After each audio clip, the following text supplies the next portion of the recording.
ప్రకటన గ్రంథము 2వ అధ్యాయము 12వ వచనం అందరం కలిసి చదువుకుందాం. ప్రకటన గ్రంథము 2వ అధ్యాయము 12వ వచనం అందరం కలిసి చదువుకుందాము. బైబిల్ తెచ్చిన వారందరూ కూడా తెరిచి చదవండి, బిగ్గరగా చదవండి, స్పష్టంగా చదవండి. అందరూ కలిసి చదువుకుందాం. ప్రారంభించుకుందాము. పెర్గములో ఉన్న సంఘపు దూతకు ఇలాగు రాయుము, వాడి అయిన రెండంచులు గల ఖడ్గము గలవాడు చెప్పు సంగతులు ఏవనగా. మనం గత కొద్ది వారాలుగా ప్రకటన గ్రంథంలో నుండి 7 సంఘాల గురించినటువంటి చరిత్రను, తద్వారా కొన్ని ఆత్మీయమైన పాఠాలు మనం నేర్చుకోవడానికి ప్రయత్నం చేస్తూ వస్తున్నాం. పద్మాస్ ద్వీపంలో యోహాను అనే భక్తుడు పరవాసిగా ఉన్నప్పుడు ప్రభు దినముందంటే ఆదివారం రోజున ప్రత్యక్షమై కొన్ని హెచ్చరికలు ఇచ్చి వీటిని 7 సంఘాలకి పంపించమని చెప్పినప్పుడు యోహాను 7 సంఘాలకి ఈ యొక్క పత్రికలు పంపించాడు, ఈ యొక్క ఉత్తరాలు. అయితే ఆ 7 సంఘాల కొరకే అయితే ఈరోజు మనం చదువుకునే అవసరం లేదు, కానీ సార్వత్రిక సంఘంలో ఉన్న సకల పరిశుద్ధుల కొరకు కూడా ఈ హెచ్చరికలు అవసరం. అందుకనే పరిశుద్ధాత్ముడు వాటిని బైబిల్ గ్రంథంలో రాయించాడు. గత వారం మనం 2వ సంఘమైన స్ముర్ణ అనే సంఘం గురించి చూసాం. అంతకుముందు ఆదివారం ఎఫెసులో ఉన్నటువంటి సంఘం గురించిన సంగతులు మనం చూసాం. ఈరోజు 3వ సంఘం, 7 సంఘాల్లో 3వ సంఘం అయినటువంటి పెర్గము అనే పట్టణంలో ఉన్నటువంటి సంఘం గురించి కొన్ని విషయాలు మనము తెలుసుకుందాము. పెర్గము అనేటువంటి పేరుకు అర్థం ఏంటంటే చర్మపు కాగితము లేక గోపురం అని కూడా వారు పిలిచేవారు పెర్గములో. ఈ పెర్గము పట్టణము ఆసియాలో, మరి మొన్న మనం స్ముర్ణ పట్టణం గురించి చెప్పుకున్నాం కదా. ఆ స్ముర్ణ పట్టణానికి ఆగ్నేయంగా దాదాపు 75 కిలోమీటర్ల దూరంలో మెయిన్ రోడ్లు ఉన్నటువంటి ఒక పట్టణం అన్నమాట. అయితే ఇది ఆసియాలో రోమా సామ్రాజ్యానికి ఒక కేంద్రముగా పనిచేసింది. చూడండి, పరిపాలనా పట్టణం అంటారే, అలా పరిపాలించేటువంటి ఒక రాజధానిగా పిలువబడుతూ వచ్చింది. కాబట్టి ఆ పట్టణంలో రాజకీయాలు ఎక్కువ. రెండోది, అదే పట్టణంలో ఎక్కువ విగ్రహారాధన ఉండేది. ఈ రోమా సామ్రాజ్యపు చక్రవర్తి యొక్క విగ్రహాన్ని కూడా పెట్టుకుని చక్రవర్తిని కూడా దేవుడిగా పూజించేవారు. కాబట్టి విగ్రహారాధన ఎక్కువ ఉంది. అంటే మతపరమైనటువంటి కార్యక్రమాలకు నిలయం అది. రెండోది, రాజకీయాలు కూడా ముఖ్యమైన కేంద్రంగా అది ఉంది. అలాంటి పెర్గము అనేటువంటి పట్టణంలోనికి ప్రభు సువార్త వెళ్ళింది. అక్కడ ఒక సంఘముగా కొద్దిమంది క్రీస్తును నమ్మి అక్కడ సంఘంగా ఏర్పరచబడ్డారు.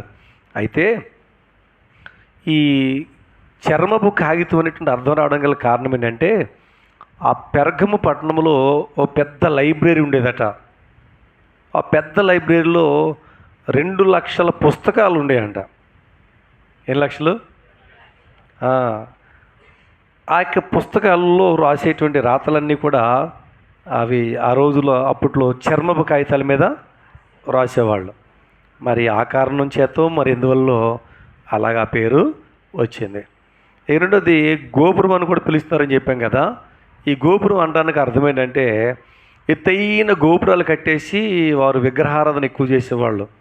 అంటే రోమా సామ్రాజ్యపు చక్రవర్తికి కట్టేసేవారు, లేకపోతే దేవతలకు కట్టేసేవారు. రకరకాలుగా వాళ్ళు ఎక్కువగా విగ్రహారాధన బాగా చేసేటువంటి గ్రామం అన్నమాట, పట్టణం అనమాట అది. అందుకనే గోపురము అని కూడా పిలిచేవారు. అలా అర్థం కూడా దానికి వచ్చేది. సరే, ఇప్పుడు ఆ యొక్క పెర్గం పట్టణంలోనికి దేవుని యొక్క సువార్త వెళ్ళింది. సువార్త వెళ్ళినప్పుడు చాలామంది యేసు ప్రభువుని నమ్ముకున్నారు, ఒక సంఘంగా ఏర్పడ్డారు. సంఘంగా ఏర్పడిన తర్వాత స్ముర్ణ సంఘంలాగా అందరూ ఆత్మీయులు లేరు అక్కడ. బాగా గమనించండి. కొంతమంది ఏమో రోషం కలిగి ప్రభు కోసం బ్రతకడానికి ఇష్టపడి భక్తిగా బ్రతికిన వారు ఉన్నారు. మరికొంతమంది ఏమో నామకార్థ క్రైస్తవులుగా, లోక సంబంధులుగా, అటు లోకాన్ని విడిచిపెట్టలేరు, ఇటు దేవుడు కావాలి. ఇలాగా 2 రకాలుగా మనుషులు జీవిస్తూ వచ్చారు. అయితే అదే సంఘములో అంతిపయ అనేటువంటి అతని పేరు అంతిప అనేటువంటి ఒక వ్యక్తి ఉన్నాడు. ఆ వ్యక్తి చాలా భక్తిగా బ్రతికాడంట. ఎంత భక్తి అంటే కొంతమంది నామకార్థంగా ఉండి పండగ క్రైస్తవులుగా ఉంటూ ఆచారాలు చేస్తూ లోక సంబంధాలు బ్రతుకుతూ ఉంటే అలాంటి వాళ్ళతో ఏకీపించుకోకుండా రోషం కలిగి దైవభక్తిగా జీవించిన వ్యక్తి అంతిపయ అనేటువంటి వ్యక్తి. అయితే అలాంటి వ్యక్తికి మరణం వచ్చింది. అంటే చంపేశారు ప్రభు కోసం జీవిస్తున్నప్పుడు. చావడానికని ఇష్టపడ్డాడు కానీ భక్తిని మాత్రం విడిచిపెట్టలే. బైబిల్లో చాలామంది చూస్తూ ఉంటాం ప్రభు కోసం హతసాక్షులు అయిపోయారు. ఈ పెరగమ సంఘంలో ఈ వ్యక్తిని చంపేసినప్పుడు సాధారణంగా ఒక వ్యక్తికి శ్రమ వచ్చిందనుకో మిగిలిన వాళ్ళు ఏమైపోతారు? చెల్లచెదరైపోతారు. కానీ పెరగమ సంఘంలోని గొప్పతనం ఏంటంటే ఆ వ్యక్తిని చంపినప్పటికి కూడా సంఘం చెదిరిపోలేదు. ఇంకా పట్టుదలతో దేవుని సేవిస్తూ చక్కగా దైవికమైన మార్గంలో వారు జీవిస్తూ వచ్చారు. ఇది పెరగము సంఘం యొక్క చరిత్రగా మనము చూడగలుగుతూ ఉన్నాము. అయితే ఇప్పుడు ఈ పెరగము సంఘానికి ప్రభు ఏం చెప్పాడు, లేక ఆ సంఘానికి తను ఏ విధంగా ప్రత్యక్షపరుచుకున్నాడంటే ఇప్పుడు మనం 12వ వచనం చదివాం కదా. అంటే ఒక్కొక్క సంఘంలో ఒక్కొక్క విధంగా తను కనపరుచుకుంటున్నాడు. ఈ పెరగము సంఘంలో ఏ విధంగా తను కనపరుచుకున్నాడని మనం చూస్తే 12వ వచనంలో ఏముందండి? వాడి అయిన రెండంచులు గల ఖడ్గము గలవాడు చెప్పు సంగతులు ఏమనగా. అంటే పెరగము సంఘము ఎంత ఆత్మీయంగా ఉన్నప్పటికీ పెరగ సంఘంలో కొంతమంది నామకార్థ క్రైస్తువులు ఉన్నారు కదా, వాళ్ళు ఏం చేస్తూ ఉన్నారంటే ఇటు లోకంలోనూ ఉంటున్నారు, ఇటు దేవుళ్ళలోనూ ఉన్నారు. అటేమో ఆచారాలు విడిచిపెడతలేదు, ఇటు దేవుడు కావాలంటున్నారు. ఇలాగా రెండు మార్గాల మధ్యలో జీవిస్తున్నారు, నులివెచ్చని స్థితిలో ఉంటా ఉన్నారు. కానీ దేవుడు చూశాడు. ఇప్పుడు యోహాను ద్వారా హెచ్చరిక పంపించాడు, జాగ్రత్త కబడ్దార్, ఇదిగో 2 అంచెల ఖడ్గం నా చేతిలో ఉంది అని అన్నాడు. ఆ సంఘానికే కాదు, నేటి దినాల్లో కూడా సంఘాలు ఎలా ఉన్నాయంటే అటు ఇటుగానే ఉన్నాయి. గట్టిగా హెచ్చరిస్తే తుమ్మితే ఊడిపోయి ముక్కుండా చూసారా, సామెత ఉంది. అలాగా గట్టిగా హెచ్చరిస్తే మందిరాన్ని మానేసేవాళ్ళు చాలామంది ఉన్నారు, సరి చేస్తే ఇష్టం లేక మానేసేవాళ్ళు చాలామంది ఉన్నారు. పెరగమ సంఘంలో అలాంటి వాళ్ళే ఉన్నారు.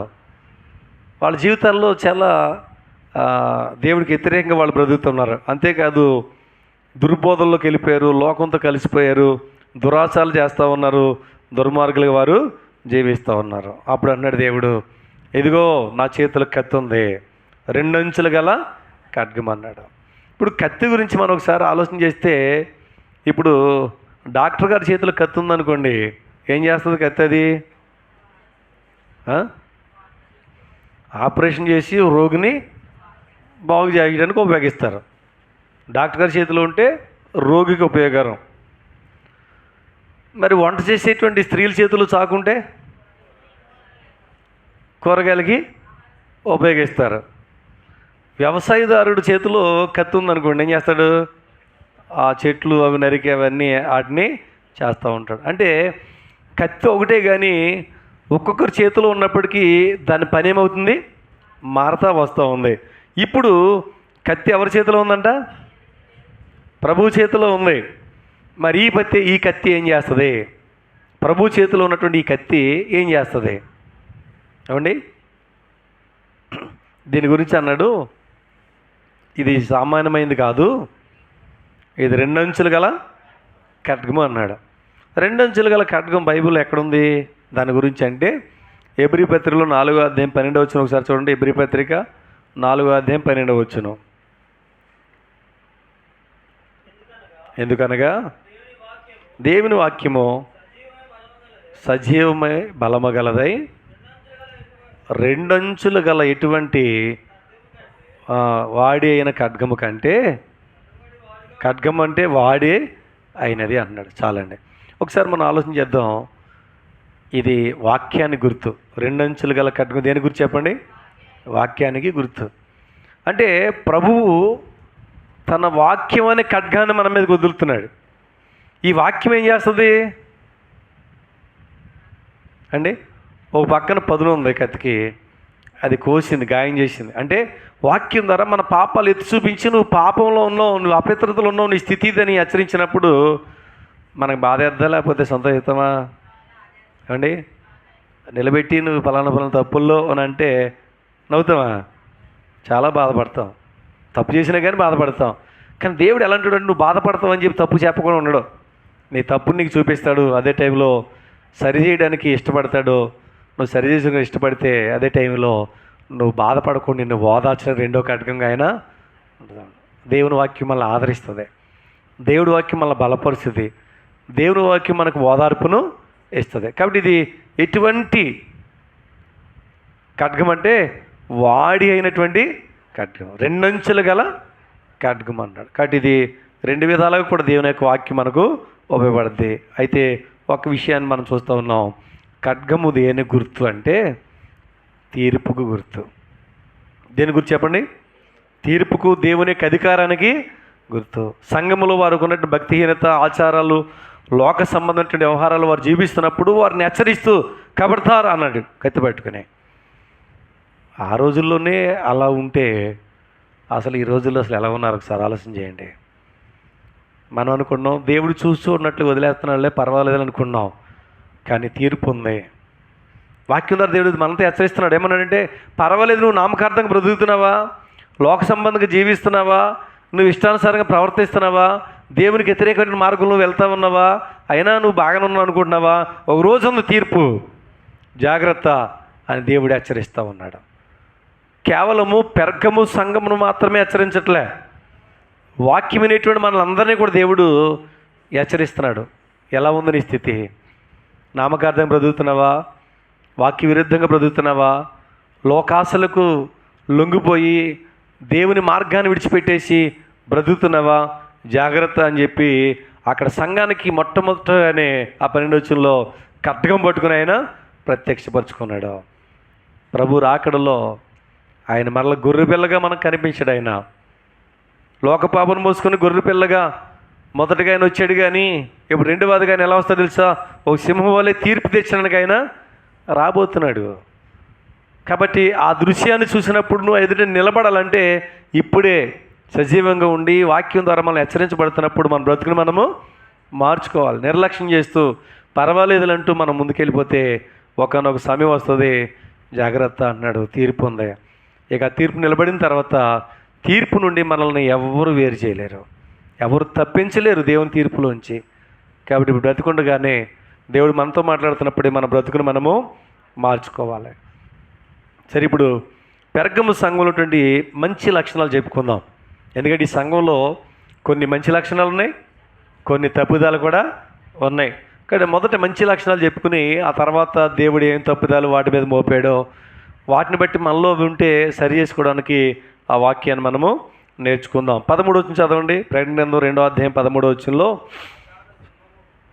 సాతాను సింహాసనమున్న స్థలంలో నీవు కాపురం ఉన్నావని నేను ఎరుగుదును, మరియు సాతాను కాపురమున్న ఆ స్థలములో నాయందు విశ్వాసయుండి నన్ను గూర్చి సాక్షి అయిన అంతిపై అనేవాడు మీ మధ్యను చంపబడిన దినములలో నీవు నా నామమును గట్టిగా చేపట్టి నా యందలి విశ్వాసమును విసర్జింపలేదని నేను ఎరుగుదును. ఇక్కడ మనం చూస్తూ ఉంటే మొట్టమొదటిగా పెర్గము సంఘం ఎక్కడ ఉంది అంటే సాతాను కాపురమున్న స్థలంలో ఉందంటండి. ఎక్కడుందండి చెప్పాలి? అదేంటి పెర్గము సంఘానికి ఆ పట్టణానికి ఆ పేరు ఎందుకు పెట్టాడు అంటే, నేను మొదటగా చెప్పినట్టు ఆ పట్టణంలో ఎక్కువ ఏముంది చెప్పాలి? వింటలేదు, నిద్రపోతున్నారా? ఏముంది అక్కడ చెప్పాలి? పెర్గం పట్టణంలో ఏముందని చెప్పాను? విగ్రహారాధన ఎక్కువ ఉంది. అంతేకాదు, దేవత విగ్రహారాధనే కాకుండా రెండోది రాజుని కూడా, చక్రవర్తిని కూడా దేవుడిని చేసేసి ఆయన కూడా పేద విగ్రహం పెట్టేసి గుడి కట్టేసి మరి పూజలు చేస్తున్నారు. ఇంకా అలాంటి చోట అపోది అక్కడే తెస్టేసుకున్నాడంట. ఒక మాటలో చెప్పాలంటే ఎక్కువ విగ్రహారాధన దురాత్మల సమూహం అక్కడ ఉన్న కారణం చేత సాతాను అక్కడే సింహాసనం వేసి కూర్చున్నాడంట. అలాంటి ప్రదేశంలో ప్రభు నమ్ముకున్న బిడ్డలు ఉండటం కష్టమా సులువా చెప్పండి? చెప్పలే, కష్టం సులువా? చాలా కష్టం, అవును కదా అలాంటి వాళ్ళ మధ్యలో. అయినా సరే అక్కడ వాళ్ళ ప్రభు కోసం విశ్వాసాన్ని కలిగి జీవించారు. అది వారిలోని గొప్పతనం. మనం కూడా గ్రహించుకోవాల్సింది ఏంటంటే, మనం అనుకుంటాం అబ్బా మా చుట్టూ ప్రభు నమ్ముకున్న వాళ్ళు లేరండి, మనం ప్రభు నమ్ముకున్నామంటే మమ్మల్ని ప్రోత్సహించే వాళ్ళు ఎవరు లేరండి, ఎక్కువ శాతం మంది వాళ్ళేనండి వీళ్ళేనండి అంటూ ఉంటారు. ఎవరు మన చుట్టూ ఉన్నా మన మన వంతులో మనం నమ్మకంగా మంచి విశ్వాసంతో భక్తులు మనం బ్రతకాలి. మన చుట్టుపక్కల ఎలా ఉంటే మనకెందుకు, అర్థమవుతుందా? వాళ్ళు దారి తప్పితే మనకెందుకు, వాళ్ళు ఎలా జీవిస్తే మనకెందుకు, మనం మాత్రం మన విశ్వాసాన్ని మనం ఏం చేయాలి చెప్పండి, కాపాడుకుని ప్రభు భక్తులు మనం జీవించాలి. కొంతమంది ఇచ్చే కంప్లైంట్ ఏంటంటే ఏంటి, మా చుట్టుపక్కల అందరూ ప్రభు నమ్ముకున్న వాళ్ళు అయితే మేము కూడా నమ్ముకుందామండి, కానీ మా చుట్టుపక్కల అలాంటి వాళ్ళు లేరండి. ఇక్కడ చూడండి, అసలు భయంకరమైనటువంటి పరిస్థితి, సైతానే సింహాసనేసి కూర్చుందంట అక్కడ. అలాంటి ప్రదేశంలో వారు అపవాదికి జడవకుండా ప్రభు కోసం మంచి విశ్వాసంతో వాళ్ళు బ్రతికారు. ఈ దుర్దినాల్లో, ఈ కడవ దినాల్లో ఎక్కడ చూసినా సరే నేటి దినాల్లో క్రైస్తవానికి వ్యతిరేకమైన పరిస్థితులు ఎక్కువ ఉన్నాయి. అయినప్పటికీ కూడా ప్రభువుని విడిచిపెట్టక ఎవరు దైవభక్తిని కలిగి దేవుని మార్గంలో విశ్వాసం సాగిపోతారో వాళ్ళు రేపొద్దున పరలోకంలో ఉంటారు. జడిసి లోకానికి జడిసి, లోక పరిస్థితులకు జడిసి దేవుని దూరం అయిపోతే ఇక రేపొద్దున నిత్య జీవనంలో ఉండలేం. కాబట్టి పరిస్థితులు ఎలా ఉన్నా సరే ప్రభు కోసం మనం జీవించాలి. అప్పుడే మన నిత్య జీవనం మనము పొందగలమని మనం చూస్తూ ఉన్నాం. అదే సమయంలో వాళ్ళు రెండోదిగా చూస్తే వారి మధ్య అంతిపయ అనేటువంటి వ్యక్తి చంపబడినప్పుడు వీళ్ళు ప్రభువుని విడిచిపెట్టలేదంట. ఇంకా చెప్పాలంటే ప్రభువుని గట్టిగా పట్టుకున్నట్టు విశ్వాసంతో ముందుకు వాళ్ళు సాగిపోయారట. అంటే శ్రమలు వచ్చినప్పుడు సంఘం ఏమైంది తెలుసా, చల్లారిపోలే. శ్రమలు వచ్చినప్పుడు సంఘం పారిపోలే. శ్రమ వచ్చినప్పుడు మరింత పట్టుదలతో ప్రభువుని సేవించారు. మన జీవితాల్లో కూడా శ్రమ వచ్చినప్పుడు దేవుని మందిరం మనం దూరం అయిపోకూడదు. ఇబ్బందులు వస్తున్నప్పుడు దేవుని సన్నిధి దూరం అయిపోకూడదు. మరి ఏం చేయాలి, మరింత ఎక్కువగా ప్రభు సన్నిధికి వచ్చి ప్రార్థన చేసుకోవాలి, ప్రభుతో సహవాసం చేయాలి. అప్పుడు దేవుడు మనకు సహాయము చేస్తాడు. వీళ్ళ పరిస్థితి అంతా ఎవరు చూస్తున్నారు చెప్పండి, సంఘం పరిస్థితి దేవుడు చూస్తున్నాడు. అందుకే ఓ పెరగంలో ఉన్నటువంటి సంఘస్థులారా, మీ స్థితి అంతా నేను చూస్తున్నాను, ఇగో ఇవి మంచి లక్షణాలు మీలో ఉన్నాయి, నేను గమనిస్తున్నాను, నేను మీకు సహాయం చేసేవాడిని అని చెప్పి ఈ యోహాను ద్వారా ఈ యొక్క ఉత్తరాన్ని రాసి వారికి పంపించాడు. కాబట్టి మన జీవితాల్లో మనం కూడా ఈ పెర్గము సంఘం వలె మనం ఏం చేయాలి చెప్పండి, ఎటు చూసిన భయంకర పరిస్థితులు ఉన్నా, ఎలాంటి శ్రమలు ఉన్నా ప్రభువుని విడిచిపెట్టుకోకుండా మరింత ఎక్కువగా ప్రభువుని పట్టుకుని ప్రభు మార్గంలో మనం జీవించేవారుగా ఉండాలి. అదే స్థిరమైన సంఘం, చెదిరిపోయే సంఘం కాదు. ఏ సంఘం అనేది? స్థిరమైన సంఘం. కాబట్టి ఒక్క మాటలో మనం విశ్వాసాన్ని మనం పరీక్షించుకోవాలి. ఎలా అంటే, నువ్వు స్థిరమైన విశ్వాసవా లేకపోతే అస్థిరమైన దానివా? ఎప్పుడు తెలుస్తుంది? ఎప్పుడు తెలుస్తుందండి? అన్నీ బాగున్నప్పుడు తెలియదు, అంత బాగున్నప్పుడు వచ్చేస్తాం వెళ్ళిపోతాం. శ్రమలు వచ్చినప్పుడు నిరూపించుకోవాలి, నేను విశ్వాసిని, శ్రమలు వచ్చినా నేను ప్రభువుని విడిచిపెట్టే వాళ్ళని కదా, ప్రభువులో నేను బలంగా ఉంటాను, ప్రభువే నాకు సహాయం చేస్తాడు అనేదే నిజమైన విశ్వాసం. పెర్గము పట్టణంలో సంఘం శ్రమల్లో ప్రభువుని విడిచిపెట్టుకోకుండా వారి మధ్యలో విశ్వాసం అంటే సంఘంలో ఉన్న వ్యక్తిని దారుణంగా చంపేస్తే వీళ్ళు అస్సలు వణకలేదు, బెణకలేదు, చక్కగా ప్రభువులో అలాగా. అది దేవుడు చూసి ఈ విషయాలన్నీ వారికి రాసి పంపించాడు. ఈ రెండు విషయాల్లో చాలా మంచి వ్యక్తులు ఇలా. కానీ అలానే అన్ని విషయాల్లో మంచి వాళ్ళు అంటారు లేదు, కొన్ని తప్పిదములు కూడా ప్రభు వారి మీద మోపాడు. సాధారణంగా ప్రతి మనిషి జీవితంలో కొంత మంచి ఉంటుంది, కొంత చెడు కూడా ఉంటుంది. అది ప్రభు దగ్గరికి వచ్చిన తర్వాత మన చెడు జీవితాన్ని విడిచిపెట్టేసి మంచిని చేపట్టి దైవభక్తి మార్గంలో మనం జీవిస్తే దేవుడు మన సహాయము ఆయన చేస్తాడు. సరే, ఈ వేళలో ఉన్నటువంటి తప్పిదములు ఏంటో చూద్దాం. అవి చెప్తున్నప్పుడు ఎవరిలో తప్పుదాలు చూసుకోవాలి చెప్పండి. ఇప్పుడు పెర్గము సంఘంలోని తప్పుదాల గురించి మనం చదువుకుంటుంటే దేవుడు మనతో మాట్లాడుతున్నాడు, నాలో ఉన్న లోపాలు సరి చేసుకోవాలనుకోవాలి ఎవరికి వాళ్ళమే. చూడండి ఏం తప్పుదాలు ఉన్నాయి, 14వ వచనం చూడండి ఒకసారి. నేను అంటే ఇన్ని మంచి లక్షణాలు ఉన్నాయి, అయినను నేను నీ మీద కొన్ని తప్పిదమ్ములు మోపవలసి ఉంది అన్నాడు. అంటే వారిలో ఉన్న తప్పుదాలను కూడా దేవుడు చూశాడు. నువ్వు మంచి చేస్తే నీ మంచిని చూస్తాడు, నువ్వు తప్పుగా ప్రవర్తిస్తే నీ తప్పుడు ప్రవర్తన కూడా దేవుడు చూస్తూ ఉన్నాడు. తప్పుడు ప్రవర్తన చూసి నువ్వు మంచిదానం అని చెప్పి దేవుడు విడిచిపెట్టడు, మంచిదానికి బహుమానం ఇస్తాడు. తప్పు చేస్తే దేవుడు ఖచ్చితంగా హెచ్చరించి సరి చేయడానికి ఇష్టపడతాడు, సరి చేసుకోకపోతే శిక్షిస్తాడు. సరే, ఇప్పుడు చూడండి, వాళ్ళు ఉన్నటువంటి తప్పుదలు ఏంటయ్యా అంటే, మొట్టమొదటిది విగ్రహములకు బలి ఇచ్చిన వాటిని తిననట్లు అన్నాడు. వాళ్ళు ప్రభు నమ్ముకున్నారు కానీ, ప్రభు బిడ్డలుగా జీవిస్తున్నారు కానీ, అందులో కొంతమంది ఎలా ఉన్నారా అంటే, సంఘానికి వస్తూ ఎలా ఉన్నారో తెలుసా, విగ్రహాలు బలి ఇచ్చిన దాన్ని కూడా తినేయడానికి వాళ్ళు ఇష్టపడ్డారంట. ఒక్కోసారి మనకు కూడా ఇన్విటేషన్స్ వస్తూ ఉంటాయి, మన బంధువుల నుంచో స్నేహితుల నుంచో, మేము ఇలాగా బలేసుకుంటున్నాము పలానా జంతువుని, కాబట్టి మేము ఫంక్షన్ చేస్తున్నాం రండి అని అంటారు. మరి క్రీస్తు రక్తంలో కడబడిన విశ్వాసులు వెళ్ళి ఆ బలి మాంసం తినొచ్చా? ఏమండి, ఎంత చక్కగా చెప్తున్నారో తినకూడదని. మరి వీళ్ళకి తెలియదా తినకూడదని? తెలిసినా కానీ ఏం చేస్తున్నారు? తింటున్నారు. ఒక ఆవిడ అంటుంది, తన భర్తకి తీసుకొచ్చి ఆ బలి మాంసంలోంచి తీసుకొచ్చి మంచి మంచి మాంసం తీసుకొచ్చి పెట్టేసిందంట. దాంట్లో ఉన్నటువంటి సాల్తీలు అంటారే ఇలాగ మొత్తాన్ని తీసుకొచ్చి పెడుతుందంట. పక్కన ఆవిడ అంటుందంట, మీరు చర్చికి వెళ్తారు కదా, ప్రభు నమ్ముకున్నారు కదా, ఇది తెచ్చి పెడతాను ఏంటి, తినకూడదు కదా అందంట ఒక ఆవిడ. ఇవిడ అంటుందంట, కేజీ ఎంత తెలుసా, 1000 రూపాయలు అయిపోయింది, మనం కొనుక్కు తినగలమా అంటుందంట. ఎంతటండి? కేజీ 1000 రూపాయలు అయిపోయిందని కొనుక్కుని తినలేమన్నదంట. అంటే ఇప్పుడు తను కొనుక్కుని తినలేదని చెప్పి ఈ తప్పుదం చేస్తే శిక్షకు పాత్రలే కానీ వారి జీవితంలో మేలు లేదు. దేవుడు వద్దన్నప్పుడు వదిలిపెట్టేయాలి. ప్రభు నమ్ముకున్న తర్వాత కొన్ని నియమాలు దేవుడిచ్చాడు, ఎలా బ్రతకాలో, మనం ఎలా బ్రతికితే దేవుడు మనల్ని దీవిస్తాడో, ఎలా బ్రతికితే దేవుడికి ఇష్టమో చెప్పాడు. చెప్పినప్పుడు దేవుని మాటకు మనం లోబడి దేవుడు తినొద్దన్న వాటిని విడిచిపెట్టేయాలన్నమాట. వాళ్ళు పెర్గము సంఘస్థులు అలా విడిచిపెట్టుకోకుండా నామకార్థ క్రైస్తవులు బ్రతుకుతూ అన్యులతో స్నేహం చేస్తూ వాళ్ళు ఎక్కడికి వెళ్తే అక్కడికి వెళ్ళిపోయి ఎక్కడున్నాయి అక్కడ తినడం, ఇది వాళ్ళ పరిస్థితి అలాగ అయిపోయింది. కొరింథీ పత్రికలు చూస్తే మొదటి పత్రిక 8వ అధ్యాయము, కొరింథీ రాసినటువంటి మొదటి పత్రిక 8వ అధ్యాయము 4వ వచనం చదవండి. కొరింథీ రాసిన మొదటి పత్రిక 8వ అధ్యాయం 4వ వచనం. కాబట్టి విగ్రహములకు బలిగా అర్పించిన వాటిని తినుట విషయమై ఆ సందర్భాన్ని గురించి రాస్తూ, లోకమందు విగ్రహము వట్టుదనియు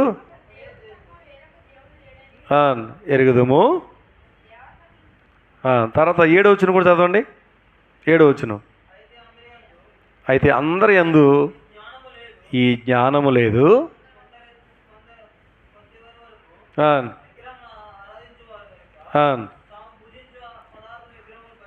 తాము భుజించు పదార్థములు విగ్రహములకు బలి ఇయ్యబడినవనియు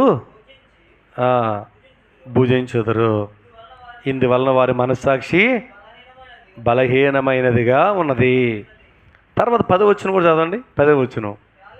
ఎలాగనగా జ్ఞానము గల నీవు విగ్రహాలయమందు భోజన పంక్తిని కూర్చుండగా ఒకడు చూచిన ఎడల భక్తిహీనమైన తన మనస్సాక్షి గల విగ్రహములకు బలి ఇవ్వబడిన పదార్థము తినడకు ధైర్యము తెచ్చుకున్నాడు కదా అన్నాడు. సరే, విగ్రహములు బలిచ్చిన వాటిని తినకూడదని వాక్యం ద్వారా చెప్పబడింది, మనం చదివాం. అయితే ఇప్పుడు ఏమన్నారంటే, విగ్రహాలు బలిచ్చింది నీకు పెట్టం, గుళ్ళో ఆ తినే వాళ్ళకి పెడతాం, నువ్వు రా నీకోసం సపరేట్గా వండి పెడతాం అన్నారు గుళ్ళో. సరే, సపరేట్గా వండి పెట్టారు కదా చెప్పి సపరేట్గా వండి పెట్టింది తిని అదే గుళ్ళో వాళ్ళ మధ్యలో కూర్చుని తింటున్నావు. నువ్వు చూసేవాళ్ళు ఏం తింటున్నావు అనుకుంటారు? ఆ బలిచ్చింది తిన్నామని అనుకుని, నిన్ను చూసిన వ్యక్తి అంట వాడు బలహీనుడు కాబట్టి వాళ్ళే తినగలిగింది, నేను తింటే వచ్చిందా, వాళ్ళు సంఘ పెద్దలు లేకపోతే విశ్వాసులు పెద్ద సీనియర్లు వాళ్ళు తింటే లేదు నేను తింటే వచ్చిందా, వీళ్ళు కూడా తింటారంట. ఈ నేరం ఆ నేరం రెండూ పడుతున్నాయి. అర్థమవుతుందండి? కాబట్టి విగ్రహారాధన యందు మనము హెచ్చగలిగి ఉండకూడదు, వాటికి అర్పించిన వాటిని మనము తినకూడదు అని చూస్తాం. ఇంకా మనం చూస్తే ప్రకటన 2వ అధ్యాయము 14వ వచనంలో మరొక నేరం ఏంటంటే, పెర్గమ సంఘంలో ఉన్నటువంటి తప్పిదం ఏంటంటే జారత్వము. రెండోది ఏంటంటే చెప్పండి, జారత్వము. జారత్వము. కాబట్టి ఈ విషయంలో మనం ఎలా ఉన్నాం అనేది మనం పరిశీలన చేసుకోవాలి. ఒకటి, విగ్రహార్పితమైన దేవుడు తినొద్దన్నాడు కాబట్టి మనం దాని జోలికి వెళ్ళకూడదు. అదే సమయంలో మనం కఠినంగా సమాధానం చెప్పవసరం లేదు. ఎందుకంటే మన అందరం కలిసి ఉండేటువంటి వాళ్ళు, మన అందరం మనుషులు, సమాజంలో కలిసి ఉన్నవారం కాబట్టి చక్కగా వివరంగా చెప్పాలి. ఇదిగో నేను నమ్ముకున్న నా దేవుడు అవి తినొద్దని దేవుడు చెప్పాడు, ఆ దేవుడిని నేను నమ్ముకున్నాను కాబట్టి నేను వాటిని తినను. నేను తినబా అని అనకూడదు. అర్థమవుతుందండి? చెప్పే విధానంలో ప్రేమ ఉండాలి. కొంతమంది ఆ రీతిగా జీవించేవాళ్ళు కాబట్టి వాళ్ళు తింటారు, వాళ్ళకి అది ఇష్టం, వాళ్ళని మనం కించపరచకూడదు. కానీ మనం మాత్రం ప్రభు బిడ్డలం కాబట్టి ప్రభు చెప్పిందే మనం చేయాలి. ఇక రెండోది మనం చూస్తూ ఉన్నాం, జారత్వము అన్నాడు. ఏంటిది అని అంటే నామకార్థంగా బ్రతకడమే కాకుండా క్రమేపీ సంఘంలో బ్రతుకున్న వాళ్ళకి కొంతమందికి లేనిపోయినటువంటి లైంగికమైన వాంఛ కలిగి అక్రమ సంబంధాలు పెట్టుకున్నారంట వాళ్ళ వీళ్ళతో. మందిరానికి బాగానే వచ్చేస్తున్నారు, బయటికి వెళ్ళిన తర్వాత వాళ్ళు బ్రతుకు చూస్తూ ఉంటే సొంత భార్య ఉండి వేరే స్త్రీతో అక్రమ సంబంధం కలిగి ఉంటున్నాడు. కొంతమంది స్త్రీల విషయాలు చూస్తూ ఉంటే సొంత భర్త ఉండి వేరే వాళ్ళతో అక్రమ సంబంధాలు పెట్టుకున్నారు. ఇదే జారత్వం.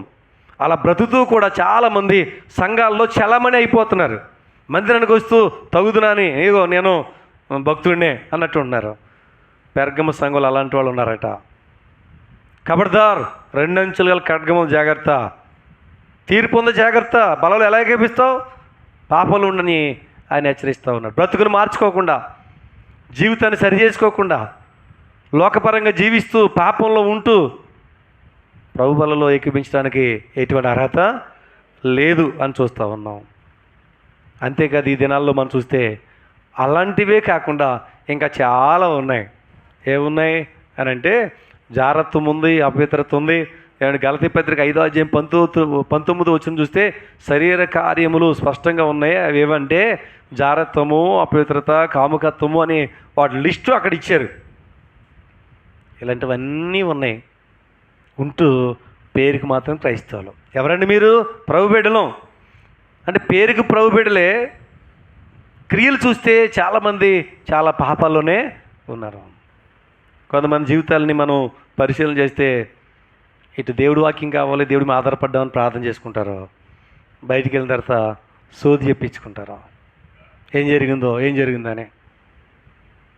వీళ్ళందరూ జారత్వం చేస్తే ఎంత పాపమో ఇవి కూడా అంతే, సోది.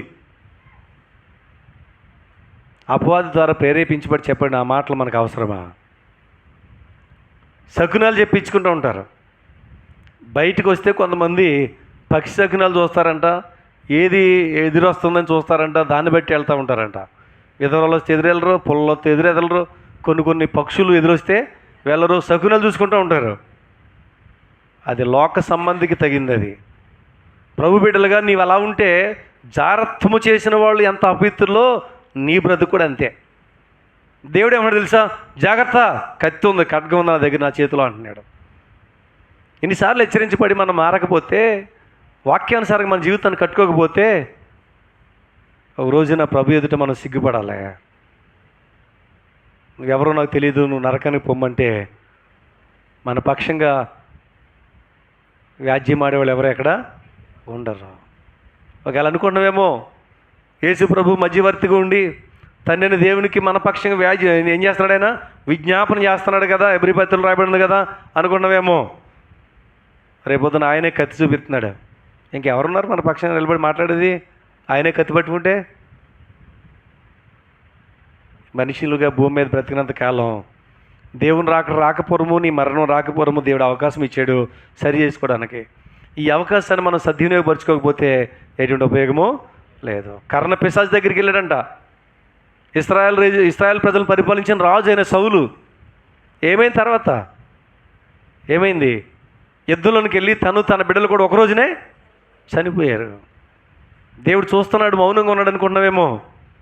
ఒక రోజు వరకు నీకు ఒక సమయం ఇస్తాడు దేవుడు. సమయం ఇచ్చినంత వరకు చూస్తాడు. నీ ప్రవర్తన, నీ యొక్క ఉద్దేశాలు, నీ జీవితం నువ్వు సరి చేసుకోవడానికి నీకు ఎన్నో అవకాశాలు ఇస్తూ సమయం ఇస్తూ ఉంటాడు. నువ్వేమనుకున్నావు అంటే బాగానే ఉన్నాను కదా అనుకుంటున్నావు. నీకు ఇవ్వబడిన సమయం అయిపోయింది అనుకో, ఫుల్ స్టాప్ పెడతాడు అంతే. ఇక అప్పుడు నువ్వు తలకిందులుగా తప్పు చేసేటువంటి ఉపయోగము లేదు. పెర్గము సంఘాన్ని హెచ్చరిస్తున్నాడు. నాకేంటి అనుకున్నావేమో, దేవుడు నిన్ను నన్ను హెచ్చరిస్తూ ఉన్నాడు. మనల్ని హెచ్చరిస్తున్నాడు ఆయన. మన బ్రతికి ఎలా ఉందో మనం సరి చేసుకోమని చెప్పి దేవుడు మనందరితో ఆయన మాట్లాడుతూ ఉన్నాడు. కాబట్టి మనం హెచ్చరించబడిన వారుగా మనం ఉండాలని మనం చూస్తూ ఉన్నాం. ఇది రెండో తప్పిదం.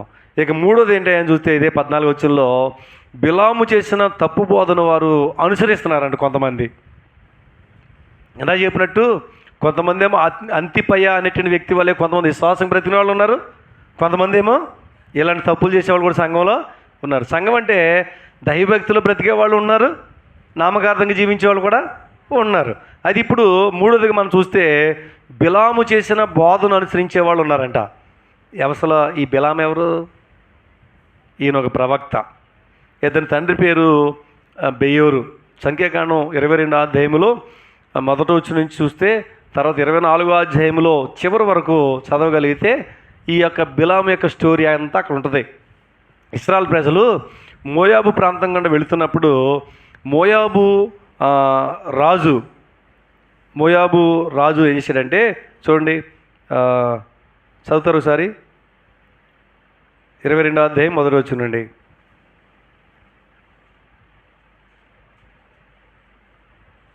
అతని పేరు బాలాకు. ఈ బాలాక్ అనే రాజు ఏం చేశాడంటే, ఈ యొక్క బిలాం ప్రవక్తని తీసుకుని రండి, ఈ ప్రవక్త ఇశ్రాయేలు ప్రజలను శపించేలాగా మనం పురుకొల్పుదాం అన్నాడు. అంటే ఆ ప్రవక్త నోడుతూ ఏది బలిగితే అది జరుగుద్ది. దేవుడు అలాగా ఆయన్ని వాడుకున్నాడు ఒక సాధనంగా. అది తెలిసినటువంటి యొక్క బాలాకు ఏం చేశాడంటే, బిలామును తీసుకురండి, మంచి బహుమతి ఇస్తా అని చెప్పి. కానీ దేవుడి ఉద్దేశం ఏం తెలుసా? ఇశ్రాయేలు ప్రజలు ఆస్వాదించబడిన వాళ్ళు కాబట్టి వాళ్ళని శపించడానికి వీల్లేదన్నాడు. అయినా మానవ ప్రయత్నం చేసి వెళ్ళాడు ఈయన దేవుడి మాటకు వ్యతిరేకంగా. దేవుడు తన గాడిదకి కళ్ళు తెరిపించి ఒక ఖడ్గం పట్టుకుని అక్కడ దారిలో సంహరించడానికి ఎదురైనట్టు మనం చూస్తూ ఉంటాం. అప్పుడు కళ్ళు తెరుచుకున్నాడు. అయినా దేవుడు అన్నాడు, నువ్వు వెళ్ళు, కానీ శపించడానికి వీల్లేదు, నువ్వేం చేయాలి, నువ్వు ఆస్వాదించాలన్నాడు. కానీ ఇప్పుడేమో దేవుడి మాటకు వ్యతిరేకంగా మాట్లాడలేదు కాబట్టి ఎక్కడికి వెళ్ళి బలిపేయడం కాబట్టి బలి అర్పించినా ఎన్ని దిక్కులు తిరిగినా ఇశ్రాయేలు ప్రజలు కనిపిస్తుంటే వాళ్ళని ఆస్వాదించాడు కానీ వాళ్ళు శపించలే. అప్పుడు ఈ బిలాము అంటాడు, ఏమయ్యా నేనేమో శపించడానికి తీసుకొస్తే నువ్వేంటి ఇలా చేసావు అన్నాడు. ఈ ప్రవక్త దేవుడి మాట విన్నట్టు ఉన్నాడు కానీ వెళ్తూ చెవిలో ఒక దుర్బోధ బోధించి వెళ్ళిపోయాడు. ఏంటి ఆ దుర్బోధ అంటే, ఇక్కడ ఈ యొక్క పెర్గము సంఘంలో ఆ విషయాన్ని దేవుడు వ్రాయించాడు. మనం ఏమనుకుంటాం, సంఘకాడ చదువుతున్నప్పుడు అక్కడ అలాగా లేదు కదా, పాపం మంచోడే అనుకుంటాం. ఇంకో మాట అంటాడు, ఎవడు తెలుసా? ఇంత చేసుకొచ్చి నీతిమంతుడు వంటి మరణం నాకు వచ్చుగాక అంటాడు. ఎవరు ఈ బిలాము. కానీ నీతిమంతుని మరణం రాలే, శత్రువులను చంపినప్పుడు ఈయన కూడా కత్తి చంపాడేశారు అక్కడ. అర్రే ఇదేంటి ప్రవక్తగా ఇలాగైపోయాడు అనుకుంటాం. కానీ నేను చేసిన బోధ దేవుడు ఇక్కడ రాయించాడు. ఏంటి బోధ అంటే, ఇశ్రాయేలు ప్రజలను మనం గెలవలేము, ఎందుకంటే దేవుడు వాళ్ళని ఆస్వాదించాడు. కాబట్టి ఓ బిలాము బాలాకు, నువ్వు వాళ్ళకి గెలవలేవు, నువ్వేం చేయాలంటే నేను ఒక మాట చెప్తాను చెయ్యి అన్నాడు. ఏం చేయాలి అంటే, ఆ ప్రజల్ని నువ్వు ఆకర్షించి విగ్రహారాధనకు పిలవాలి, విగ్రహాలకు అర్పించింది వాళ్ళకి పెట్టాలి. తర్వాత వాళ్ళు మీ సమాజంలో ఉన్న స్త్రీలని వాళ్ళు పురుషులకు ఉరుగొల్పి వాళ్ళు జారత్వం చేసేలాగా వాళ్ళని చేసేవనుకో, దేవుడికే కోపం వచ్చేసి వాళ్ళని దేవుడే చంపేస్తాడు అన్నాడు. సరే, ఎంత కుయుక్తి చెప్పాడు.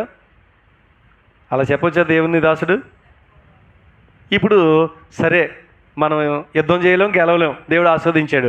కానీ మనం ఏం చేద్దాం? స్నేహం చేసి వాళ్ళని పిలిచి, ఇదిగో మేము పండగ చేసుకున్నాం, భోజనం రండి. ఆ దేవత భోజనాల దగ్గర వాళ్ళకి భోజనాలు పెట్టారు. ఆ తర్వాత ఏమో కొంతమంది స్త్రీలు వీళ్ళ మీద పడి వీళ్ళని పాపం చేయడానికి ప్రేరేపించారు. అలా మొత్తానికి పాపం రాగానే 25వ అధ్యాయులు, సంఖ్యాకాండం 25వ అధ్యాయులు అవన్నీ మనకు కనబడతాయి. దేవుని కోపం వచ్చేసింది, దేవుడు ఉగ్రత వారి మీదకి వచ్చేసింది. ఎప్పుడైతే దేవునికి ఉగ్రత వారి మీదకి వచ్చిందో తెగులు రేగింది. తెగులు రేగగానే 22,000 మంది చచ్చిపోయారు. 22,000 మంది చనిపోయారు. ఆ సమయంలో ఫీనెహాసు అనేటువంటి వ్యక్తి దేవుని తరపున రోషం కలిగి ఈ పాపంలో ఉన్నటువంటి ఇద్దరు వ్యక్తుల్ని ఈటితో పొడిచి ఒక్క దెబ్బని చంపాడు.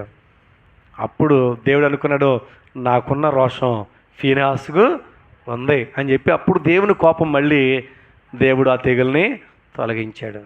సురా ఈ యొక్క బాలాకు అనేటువంటి బిలాం అనేటువంటి యొక్క ప్రవక్త ఏమండి అక్కడ బాలాకుకి ఈ దుర్బోధ చేశాడనమాట. ఆ దుర్బోధ పెర్గమ సంఘంలో ఇప్పుడు అనుసరిస్తున్నారు. ఏం చేస్తున్నారు? జాగ్రత్తం చేస్తున్నారు, విగ్రహాలు అర్పించింది తింటున్నారు. అంటే బిలాం బోధ వారు అనుసరిస్తూ ఉన్నారు. అందువల్ల వారిని దేవుడు హెచ్చరిస్తున్నాడు. నేటి దినాల్లో కూడా సంఘాల్లో చాలామంది ఎలా ఏం చేస్తుందో తెలుసా, అవకాశవాదులుగా మలుచుకున్నారు. కొన్ని వాక్యాలను పట్టుకుని మలుచుకుని ఆయన అలాగే చెప్తాడు, బైబిల్లో లేదా తినే ప్రార్థన చేసి తింటే అంత పవిత్రమే, ఇలాగా చెప్పుకుని తినేసేవాళ్ళు కూడా ఉన్నారు. అప్పుడు ఎవరి బోధలు నచ్చుతాయి జనాలకి? తినేమన్న వాళ్ళ బోధలే నచ్చుతాయి.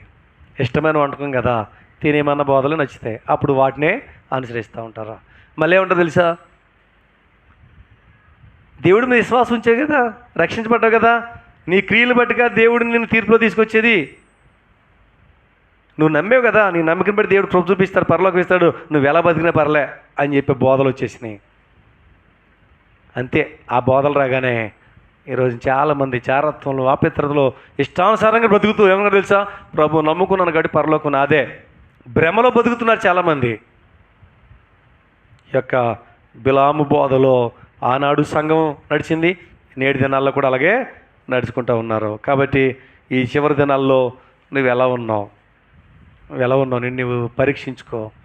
విశ్వాస భ్రష్టులుగా జీవితాన్ని పాడు చేసుకుంటూ అపవిత్రులుగా, లోక సంబంధులుగా, విగ్రహారాధికులుగా, లేకపోతే అన్యాచారాలు ఆచరించే వ్యక్తులుగా నువ్వు బ్రతుకుతూ ఉంటే దేవుడు చూస్తూ ఆయన విడిచిపెట్టేవాడు కాదు. ప్రభు బిడ్డలకు ప్రత్యేకించబడినవారు కావున వారి మధ్య నుండి బయలువెడలి ప్రత్యేకంగా ఉండని చెప్పాడు. ప్రభు బిడ్డలంటే ఒక ప్రత్యేకమైన గుంపు, అంతే.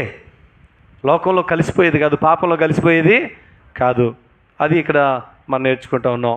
ఇక 4వ తప్పు ఏం చెప్పేవాడు వాళ్ళ మీద అంటే చూడండి, ప్రకటన గ్రంథం 2వ అధ్యాయం 15వ వచనంలో, అటువలనే నికోలాయితుల బోధను అనుసరించి వారు నీలో ఉన్నారు. నికోలాయితుల బోధ అంటే తప్పు బోధలు అనమాట. నేటి దినాల్లో చాలా సిద్ధాంతాలు వచ్చేసినాయి.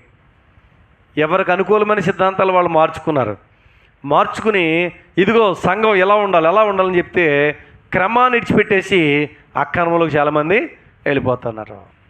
కొంతమంది స్వలాభం కోసం సిద్ధాంతం ఏదైతే ఏంటి, తప్పుడు బోధ అయితే ఏంటి, వాక్యానికి విరుద్ధంగా ఉంటే ఏంటి, అక్కడికి వెళ్తే మా పిల్లలకి ఏదో కలిసి వస్తుంది, అక్కడికి వెళ్తే మా వృద్ధులకి ఏదో కలిసి వస్తుంది, అక్కడికి వెళ్తే మాకు కూడా ఏదో ప్రయోజనం ఉంది అని స్వలాభం కోసం మనుషులు ఆలోచన చేసి వెళ్ళిపోతున్నారు తప్పుడు బోధల్లోకి. క్రమమైన సంఘాన్ని, క్రమమైన వాక్యాన్ని విడిచిపెట్టేసి లోక సంబంధమైన సంఘాల్లోకి వెళ్ళిపోతున్నారు. కానీ దాన్ని కూడా దేవుడు హెచ్చరిస్తున్నాడు, జాగ్రత్త, నీవు అలా ఉంటే ఈ లోకంలో నీకు ఏదైనా తాత్కాలికమైన ప్రయోజనం కలుగుతుందేమో. పిల్లలు చదువుల పక్షంగాను, లేకపోతే ముసలోళ్ళు అయిపోయారని ఫెన్షన్లు ఇస్తున్నారను, లేకపోతే ఏదో కొంచెం ఇస్తూ ఉన్నారనో, ఏదో ఎర్రేసారని చెప్పో నువ్వు దాని నిమిత్తం మందిరానికి వెళ్తే నీకు నీ జీవితానికి ఎటువంటి ఉపయోగమో లేదు. కేవలం వాక్యం కోసం మాత్రం ప్రభు సన్నిధి రావాలి. అక్కడికి వెళ్తే ఏదో నాకు కలిసి వస్తుంది, ఇక్కడికి వెళ్తే నాకు ఏదో కలిసి వస్తుంది అంటే నువ్వు తప్పుడు మార్గంలో పోతున్నావు. కాబట్టి దేవుని ఒక వాక్యం మనల్ని హెచ్చరిస్తూ ఉంది, సత్యమైన బోధ సంఘాన్ని మనం విడిచిపెట్టకూడదని నేర్చుకుంటూ ఉన్నాం. కాబట్టి ఒకవేళ ఎంతకాలం దేవుని యొక్క వాక్యంలో ఉండి లోక సంబంధమైన సంఘాల్లోకి వెళ్ళిపోతే మన బ్రతికెలాంటిదని చెప్పనా, నీళ్లలో పడవ ఉందనుకోండి, నీళ్లలో పడవన్నంతసేపు పర్వాలే, నీళ్ళే పడవలోకి వస్తే చెప్పండి ఏముంది? అదనమాట. నువ్వు లోకంలో ఉండి నువ్వు దేవుని బిడ్డగా జీవిస్తున్న సేపు ఏం పర్లే, నువ్వే లోక సంబంధం అయిపోతే లోకమే నీళ్ళలోకి వచ్చేస్తే ఎటువంటి ఉపయోగమో లేదు. కాబట్టి మన జీవితాల్లో మనం సరి చేసుకునే వారుగా ఉండాలని మనం చూస్తున్నాం. ఇవి వారిలో ఉన్నటువంటి 4 తప్పుదాలు చూపించాడు. మనలో ఉంటే వాటిని ఏం చేయాలి చెప్పండి, వాటిని సరి చేసుకుని తొలగించుకోవాలి. దేవుడు మనల్ని ప్రేమతో హెచ్చరిస్తూ ఉన్నాడు. అయితే ఇప్పుడు ఆయన చెప్పినట్లుగా జీవిస్తే పెర్గము సంఘానికి వాగ్దానం చేశాడు. ఏం వాగ్దానం చేశాడు? 2వ అధ్యాయం 17 చదవండి. జయించువానికి మరుగైన మన్నాను భుజింపనిత్తును అన్నాడు. అంటే ఇప్పుడు జయించే వారికి ఏమిస్తాడంట ఆయన? చెప్పలే, మరుగై ఉన్న మన్నానిద్దును అన్నాడు. ఇంతకీ మన్నా ఎక్కడ ఉంది ఏమండి? పూర్వదినాల్లో అంటే పాత నిబంధన కాలంలో ఇశ్రాయేల్ ప్రజలు 40 సంవత్సరాలు అరణ్యంలో ప్రయాణం చేసినప్పుడు దేవుడు వీరికి అరణ్యంలో మన్నాను కురిపించి వాళ్ళని పోషించాడు. ఆ మన్నాతోటి వాళ్ళు పోషించబడ్డారు. తర్వాత ఏమో ఆ మన్నా ఏమైందయ్యా అంటే దేవుని మందసంలోనికి తెచ్చిపెట్టారు. ఇప్పుడు ఎక్కడుందయ్యా ఈ యొక్క మన్నా అంటే ఎక్కడుందట? పరలోకంలో ఉంది. నీవు లోకాన్ని పాపాన్ని జయించి ఆయన రాజ్యంలోనికి వెళితే అప్పుడు ఆయన మన్నాను మనకు ఇస్తాడు. ఆ మన్నాకు సాదృశ్యమైనటువంటి జీవాహారాన్ని, ప్రభు శరీరాన్ని, ప్రభు రక్తాన్ని భూమి మీద వాటిని మనం భుజిస్తూ ఉన్నాం. యోహాను సువార్తలో 6వ అధ్యాయంలో 47వ వచనం నుండి చూస్తే ఆయన అంటాడు, పరలోకం నుండి దిగి వచ్చిన జీవాహారము నేనే. అంటే ఆయన భుజిస్తే వారు నిత్య జీవం గలవారు అన్నాడు. అంటే అరణ్యములో మన్నాను భుజించిన వాళ్ళు ఒక దినం ఏమైపోయారు? వాళ్ళు చనిపోయారు. కానీ పరలోకం అనేటువంటి యొక్క ప్రభు శరీరక్తాల్లో ఏకీపించేవారు రెండో మరణం చెందకుండా నిత్యము జీవించుండేటి వారుగా ఉంటారని చెప్తా ఉన్నాడు. కాబట్టి ఈ పరలోకం మన్నాను ప్రభు మనకు ఇవ్వడానికి ఇష్టపడుతున్నాడు. రెండోది ఏమిస్తా ఉన్నాడయ్యా అంటే అక్కడ ఒక తెల్ల రాయి ఇస్తున్నాడంట. ఏ రాయి చెప్పండి? అది ఎప్పుడైనా రాళ్ళు చూసారు మీరు? ఏం రాళ్ళు అంటే ఏదైనా రోడ్లు పోసినప్పుడు శిలాఫలకం అని అంటారు. శిలాఫలకం అని చెప్పి ఒక బ్లాక్ స్టోను, ఒక వైట్ స్టోను, మొత్తానికి ఏదో ఒకటి పెడతారు. దాని మీద ఏం చేస్తారంటే చక్కగా ఎవరెవరు అతిథులుగా వస్తున్నారో వాళ్ళ పేర్లు చెక్తారు. ఏమండి? అంటే ఇప్పుడు వాళ్ళు ఇదిగో పలానా వ్యక్తులు వస్తూ ఉన్నారు ఇక్కడికి అని తెలియజేస్తూ ఉన్నారన్నమాట. ఇప్పుడు ఈ తెల్లరాయి మీద మనకు కొత్త పేరు చెక్తాడంట ఆయన. అంటే ఇక్కడ అతిథులు లేకపోతే గొప్ప గొప్ప అధికారులు ఆ స్థలాలు రావడానికి వారు అతిథులుగా ఆహ్వానితులుగా ఉంటే, జయించే వ్యక్తి పరలోకానికి అతిథిగా ఆయన రాజ్యంలో ఉండడానికి ఒక శిలాఫలకం లాంటి తెల్ల రాయినిచ్చి దాని మీద చెక్కబడిన ఒక కొత్త పేరు అంట. మన పేరు మనకు బాగా అర్థం అవ్వాలంటే కొంతమంది మారు మనసు పొంది బాప్తిసం తీసుకున్న తర్వాత ఏం చేస్తారు? పేర్లు మార్చుకుంటారు. పేరు మార్చుకుని ఆ పేరుతో వారు పిలిపించుకుంటూ ఉంటారు. అలా అనుకోండి, ఇక్కడ జయించిన వానికి ఒక కొత్త పేరు ఇస్తున్నాడంట.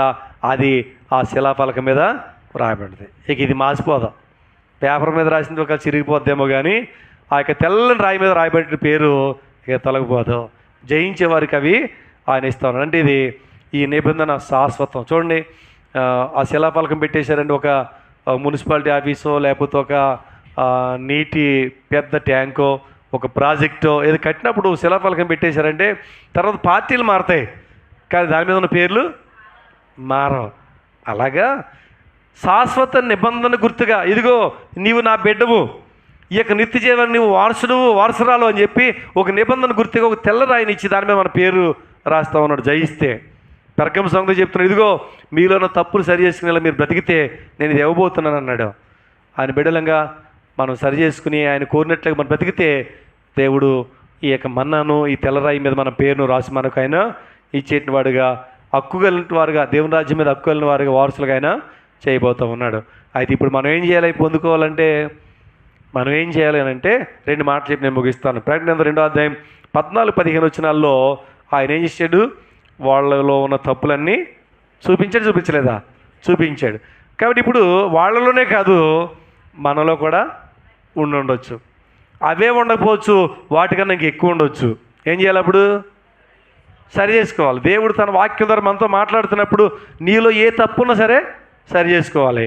మనం చేయవలసిన పని ఏంటంటే 14-15 వచనంలో రాయబడినటువంటి తప్పిదాలని మనం సరి చేసుకోవాలి. తర్వాత 2వ అధ్యాయం 16వ వచనంలో రాయబడినట్లు ఏమన్నాడు అక్కడ? వారిని మారు మనసు పొందుమన్నాడు. లేని యెడల నేను నీ యొద్దకు త్వరగా ఖడ్గము చేత ఏం చేస్తాడంట? యుద్ధము చేస్తానన్నాడు. ఇన్నిసార్లు హెచ్చరిస్తున్నాడండి. 12వ వచనంలో ఖడ్గం గురించి చెప్పాడు, మళ్ళీ ఇక్కడ 17వ వచనంలో మళ్ళీ చెప్తున్నాడు. ఇన్ని చెప్పి ఏదో సరదాగా చెప్పలేదు, జాగ్రత్త అంటున్నాడు. దేవుడి మందిరానికి వచ్చిన మన బ్రతుకుని మనం సరి చేసుకోకపోతే, సరైన మారు మనసు అనుభవం మనలోకి రాకపోతే రోజు వస్తుంది ఇక ఆ రోజు మనం రక్షించే వాళ్ళు ఎవరు ఉండరు. ప్రభు సన్నిధికి వచ్చిన మనం మారు మనసు పొందాలి. ఏం పొందాలి చెప్పండి? మనలో మార్పు రాకపోతే నిత్య జీవన వారసులు కానే కాదు. కొంతమంది మారు మనసు పొందకుండా బాప్తీసాలు తీసుకుంటారు. వాళ్ళు ఏమనుకుంటారు? బాప్తీసం తీసుకుంటే పరలోకి వెళ్ళిపోతారు అనుకుంటారు. మారు మనసు లేకోకుండా నీళ్ళలో మురిగినంత మాత్రం పరలోకం ఏమి వెళ్ళరు. సిలువ మీద దొంగ మారు మనసు పొందాడు అప్పటికప్పుడే. బాప్తీసం లేకపోయినా కానీ ఏమయ్యాడు? పరలోకానికి వెళ్ళాడు. కాబట్టి పరలోకానికి వెళ్ళడానికి క్వాలిఫికేషన్ ఏంటయ్యా అంటే మారు మనసు. మారు మనసు చాలా ప్రాముఖ్యం. మనసు మార్చుకోవాలి. చాలామంది తెలియక మతం మార్చుకోవాలనుకుంటున్నారు. నీ మతం కాదు మార్చుకోవాల్సింది, మనసు మార్చుకోవాలి. నీ మారు మనసును పొందాలి. ఒకప్పుడు నీలోన్న పాత జీవితం, నీలో ఉన్న కోపము, ద్వేషం, పగ, అసూయ, చెడ్డ జీవితం అంతా తొలగిపోయి ఒక పవిత్రమైనటువంటి వ్యక్తిగా, భక్తిగా, నీతిగా, యథార్థంగా బ్రతకడమే దేవుడు కోరుతున్నాడు. ఇట్టి మారు మనసు మనం కలిగి ఉండాలని చూస్తూ ఉన్నాం. ఇంకా మనం చూస్తూ ఉంటే అపోస్తలుల గ్రంథం 17:30 ఆ అజ్ఞాన కాలమందు దేవుడు చూస్తున్నట్లుగా ఉండెను, కానీ ఇప్పుడైతే అంతటా అందరూ మారు మనసు పొందవాలని మనుషులకు ఆజ్ఞాపించున్నాను. పూర్వ దినాల్లో దేవుడు చూస్తున్నట్టు విడిచిపెట్టేసాడేమో, నేటి దినాల్లో ఆయన విడిచిపెట్టట్లే. అది అజ్ఞానకాలం అన్నాడు. ఇప్పుడు ఇది జ్ఞానముతో వాక్యము మనకు అందిస్తున్న దినాలు ఇవి. కాబట్టి మనం జ్ఞానం తెచ్చుకుని వాక్యాన్ని మీద మనం మారు మనసు పొందకపోతే మన జీవితానికి ప్రయోజనం అనేది లేదని చూస్తాను. చివరి మాట చెప్తాను చూడండి, 17వ సంగములతో ఆత్మ చెప్పుచున్న మాట చెవిగలవాడు వినుగాక అన్నాడు. కాబట్టి మనం ఏం చేయాలి చెప్పండి? ఏం చేయాలి? చెవి గలవాడు వినుగా. నీ చెవులు ఉంటే ఏం చేయాలి? తప్పకుండా వినాలి దేవుని మాటలు. చెవులు ఇచ్చింది అందుకే. మనకి ఏది ఇష్టం తెలుసా? ముసలం ముచ్చట్లు వినటం బాగా ఇష్టం. దురద చెవులు, పిట్టగదలు, లోక సంబంధాలు వినటం బాగా ఇష్టం. కానీ దేవుని వాక్యం చెప్తుంది, చెవి గలవాడు ఆత్మ చెప్తున్న సంగతులు, దేవుడు చెప్తున్న మాటలు మనం వినాలి. అది దేవుడికి ఉద్దేశం. చివరిగా జయించాలని నేర్చుకున్నాం. ఏం చేయాలి చెప్పండి? అప్పుడు ఇవన్నీ దేవుడు మనకు ఇస్తాడు. ఏం జయించాలి చెప్పాలి? పాపాన్ని జయించాలి, లోకాన్ని జయించాలి. అంటే లోకాన్ని అంటే లోకాసులను జయించాలి, సాతానును జయించాలి. అప్పుడే మన జీవితంలో జయంతో ముందుకెళ్తాం. ఆయన ఇచ్చే వాగ్దానాలను మనము స్వతంత్రించుకుంటాం. ప్రార్థన చేసుకుందాం.